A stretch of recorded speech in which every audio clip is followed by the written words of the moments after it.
రాజమండ్రి కల్తీపాల ఘటనలో కిడ్నీ సమస్యలతో ఆసుపత్రిలో చేరిన వారిలో ఇప్పటి వరకు 5గురు ప్రాణాలు కోల్పోయారని ఎంపీ దగ్గుబాటి పురంధేశ్వరి తెలిపారు. వీరిలో మరో 3 పరిస్థితి విషమంగా ఉందని, వారికి మెరుగైన వైద్యం అందిస్తున్నామని తెలిపారు. ఈ ఘటనలో నిందితుడిగా ఉన్న పాల వ్యాపారి గణేష్ 126 కుటుంబాలకు పాలు పూసినట్లు తెలిపారు. రాజమహేంద్రవరం కిమ్స్ హాస్పిటల్లో ట్రీట్మెంట్ పొందుతున్న బాధితులను ఆమె పరామర్శించారు. కిడ్నీ బాధిత ప్రాంతాల్లో అనుమానిత లక్షణాలు ఉన్నవారు కూడా వైద్యులు పరీక్షలు నిర్వహించారని, వారిలో ఎటువంటి ఇబ్బందికరమైన పరిస్థితులు లేవన్నారు. బాధితుల వైద్య ఖర్చులు పూర్తిగా ప్రభుత్వమే భరిస్తుందని అన్నారు. సహకారం వాళ్ళు అందుకుంటున్నటువంటి నేపథ్యం అంటే ఒక రకంగా కల్తీ పాలంటే ఈ గణేష్ అనేటువంటి వ్యక్తి ఎవరైతే పాలు అందరికి పోస్తూ ఉంటాడు, అతను స్వయంగా గొడ్లు ఆవులు పెట్టుకోవటం కాకుండా 42 మంది రైతుల దగ్గర నుండి పాల సేకరణ చేసి రోజుకి 120 లీటర్లు ఈ ఇళ్లకి పోస్తూ ఉంటారు. 106 ఇళ్లకి పోస్తూ ఉంటాడు.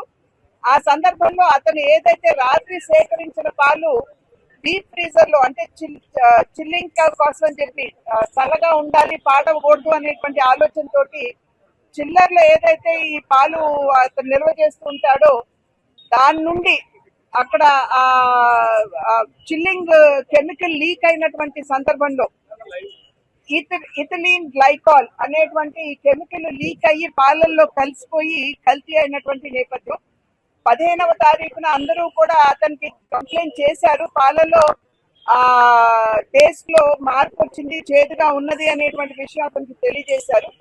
కానీ అతను కూడా ఇది ఎక్స్పెక్ట్ చేయలేదేమో, ఏదో గొడ్లకి బాగాలేదు అనేటువంటి ఒక నెపంతో పాలను అందరికీ పోయటం అనేది కొనసాగించాడు.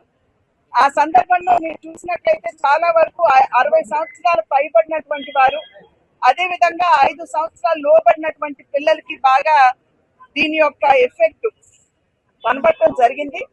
ఇది అందులోనూ డయాబెటిస్, హైపర్ టెన్షన్ ఎక్కువ ఉన్నటువంటి అంటే మధుమేహం మరియు హైపర్ టెన్షన్ ఎక్కువ ఉన్నటువంటి వారి మీద ప్రభావం మరింతగా చూపడం జరిగింది.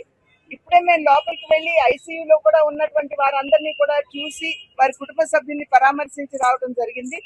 వారందరూ కూడా నిర్ధారించినటువంటి విషయం ఇదే. అంటే నిపుణులు చెప్పేటువంటి విషయం ఏదైతే ఉందో ఈ ఇథిలీన్ గ్లైకాల్ అనేటువంటి కెమికల్ సాధారణంగా వయసు పైబడినటువంటి వారికి, మధుమేహం ఎక్కువగా ఉన్నటువంటి వారికి ఎఫెక్ట్ అవుతుందని చెప్పి నిపుణులు కూడా నిర్ధారించినటువంటి అంశం. ఏదేమైనప్పటికీ కూడా ముందుగా నేను మన జిల్లా యంత్రాంగాన్ని, కలెక్టర్ గారి దగ్గర నుండి ప్రతి ఒక్కరిని కూడా నేను అభినందిస్తున్నాను. డిఎం అండ్ హెచ్ఓ గారిని, ప్రతి ఒక్కరిని కూడా జిల్లా యంత్రాంగాన్ని నేను అభినందిస్తున్నాను.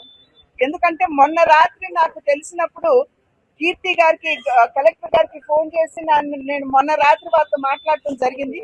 మాట్లాడినప్పుడే వారు మొత్తం కూడా వారు తెలియజేశారు ఏ విధంగా జిల్లా యంత్రాంగం స్పందించింది. వారి ఇళ్లకెళ్లి బ్లడ్ శాంపిల్స్ దగ్గర నుండి, పాల శాంపిల్స్ దగ్గర నుండి తీసుకోవటం, అదే విధంగా మిగిలిన 42 రైతుల దగ్గర కూడా వెళ్ళి అక్కడ కూడా పాల శాంపిల్స్ ని సేకరించడం, టెస్టింగ్ చేయించడం, ఇవన్నీ కూడా వెంటనే స్పందించినటువంటి సందర్భంలో విషయం కూడా మనకి అర్థమయ్యి వారందరినీ కూడా హాస్పిటల్ కి మెరుగైనటువంటి వైద్యం కోసం హాస్పిటల్ తీసుకొచ్చేటువంటి అవకాశం మనకి లభించింది. అది మాత్రమే కాకుండా నేను రాష్ట్ర ప్రభుత్వాన్ని కూడా నేను అభినందిస్తున్నాను. వారు కూడా వెంటనే స్పందించి ముఖ్యమంత్రి గారి దగ్గర నుండి వైద్య ఆరోగ్య శాఖ మంత్రి గారు లోకేష్ గారు ప్రతి ఒక్కరూ కూడా వెంటనే స్పందించి జిల్లా యంత్రాంగంతో మాట్లాడుతూ వారికి మెరుగైనటువంటి వైద్యాన్ని అందించండి, ఎంత ఖర్చు అయినా సరే అది ప్రభుత్వం భరిస్తుంది అని చెప్పి భరోసా వారు ఇవ్వడం జరిగింది. కనుక వారికి కూడా నేను ధన్యవాదాలు తెలియజేస్తున్నాను.